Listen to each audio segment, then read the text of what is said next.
Assalamualaikum warahmatullahi wabarakatuh. Nama saya Dinda Kartika Putri dari kelas 11 AK1. Saya akan menjelaskan mengenai akuntansi keuangan. Nah, di sini ada kewajiban lancar. Apa itu kewajiban lancar? Kewajiban lancar adalah kewajiban yang likuidasinya diperkirakan secara layak, memerlukan penggunaan sumber daya yang ada, yang diklasifikasikan sebagai aktiva lancar, atau penciptaan kewajiban lancar lain atau kewajiban yang penyelesaiannya dalam satu siklus operasi, biasanya 1 tahun.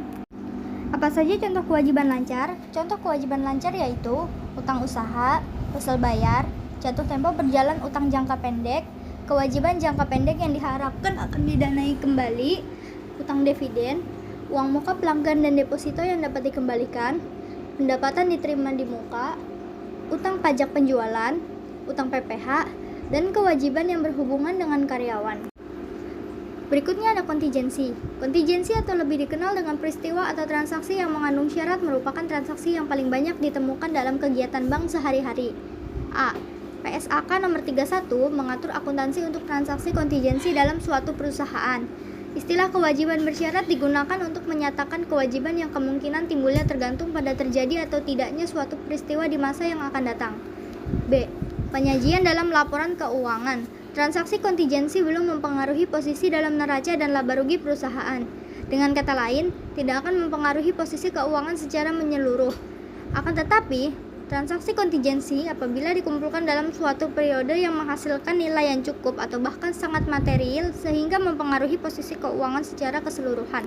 C. Azas konservatif dalam kontingensi. Pengungkapan data transaksi kontingensi dalam laporan keuangan dikaitkan dengan penerapan konsep atau azas konservatif atau berhati-hati dalam prinsip akuntansi, bahwa penyisihan suatu rugi kontingensi dapat dilakukan pada perhitungan laba rugi apabila kondisi berikut terpenuhi. Terdapat petunjuk yang kuat bahwa telah terjadi penurunan suatu aktiva atau telah timbul kewajiban pada tanggal neraca.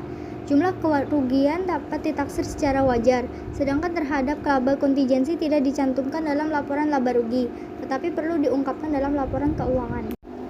D. Jenis-jenis kontingensi. Kontingensi bank terdiri dari kontingensi tagihan dan kontingensi kewajiban.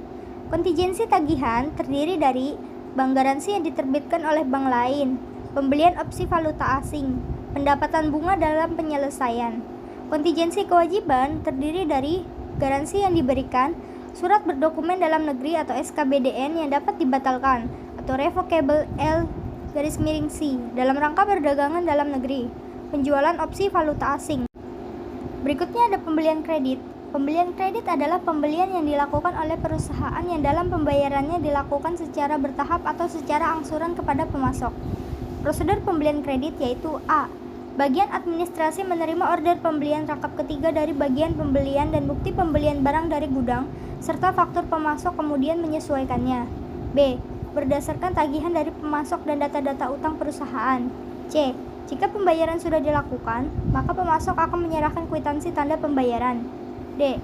Berdasarkan kwitansi tersebut, bagian administrasi membuat dan mencetak dokumen tanda terima rangkap 2 diserahkan kepada pemasok. E.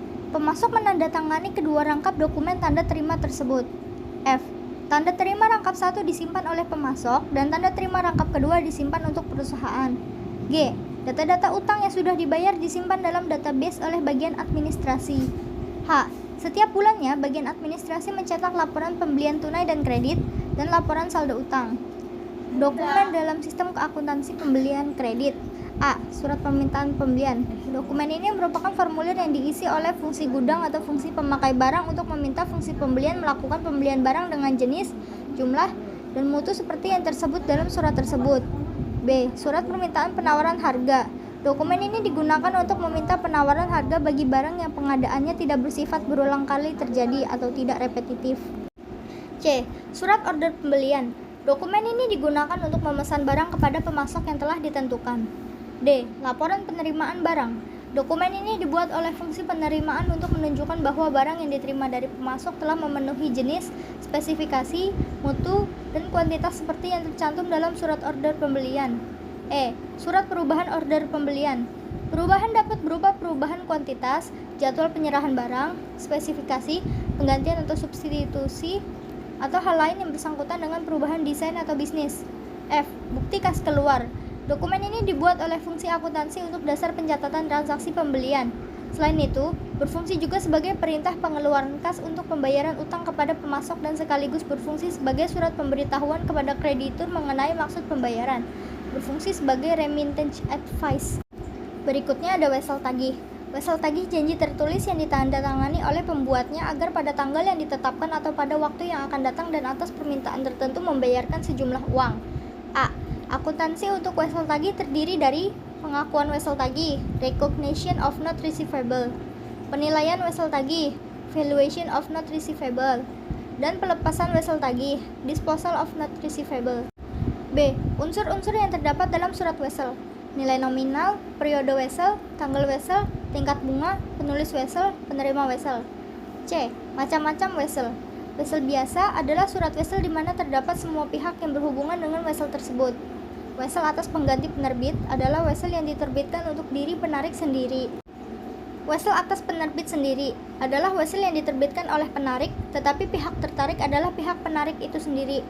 Wesel untuk perhitungan pihak ketiga adalah wesel yang tidak diterbitkan oleh penarik sendiri, tetapi diterbitkan oleh pihak ketiga untuk penarikan itu sendiri. Wesel inkasso adalah wesel yang memberikan kuasa pada pemegangnya untuk menagih sejumlah uang, sehingga wesel ini tidak dapat dipindah tangankan. Wesel berdomisili adalah surat wesel yang pembayarannya dilakukan oleh orang lain selain dari tertarik dan pembayarannya dilakukan di tempat pihak ketiga.